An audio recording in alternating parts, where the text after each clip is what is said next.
অনেক সময় অনেক ভাবেন যে মানে টাইলস লাগাইবেন কীভাবে, প্লাস্টারের উপরে টাইলস থাকবো নি বা থাকতো না, অনেক চিন্তা ভাবনা মানুষের মনের মাঝে থাকে।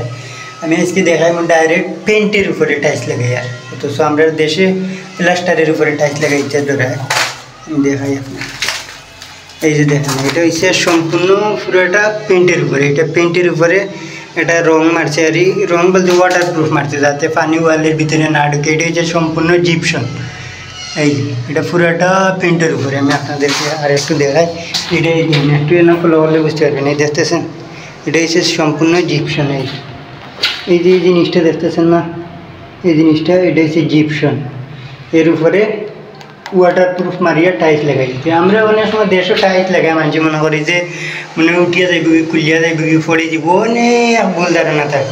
আমরা দেশে লাগাই অনেক মুসল্লা খাওয়াই 3-4 ইঞ্চি হতো। সেদিন আমি আপনাদেরকে একটা দেখাই, এই দিন এর মধ্যে মুসল্লা নাই হয়ে লইছিল। এইটা আমি বরিয়ার আসি একটু, এটা তো এই কর্নার বিট লাগাইমু, এইটা লাগাইমু এই কর্নারের মাঝে। আমি এটারে এখানে ফিট করবো, এটারে এইভাবে এখানে ফিট করবো, এই যে করিয়ে এর ভিতরে টাইলস লাগাইবো। এটা এর জন্য এটা একটু মাটাম, এই ওয়ালে বেশম, এর জন্য একটু বেস্তির আছে, নাইলে এটা ওয়াল বরাবর রাখ।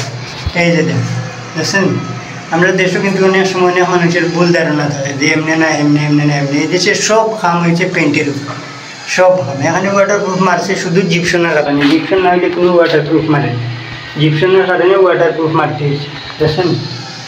আর এই যে আমরা দেশেও টাইলস লাগাই, এই নিচে উপরে সম্পূর্ণ সারা ডিপ লাগাইছি, সবগুলো ডিপ কালার। এত লাইটও না এত ডিপও না, সামথিং। আমি একদিন খাসি দিনে একটু দেখাই, তো ডিপও না এত লাইটও না, এই টাইলসটা।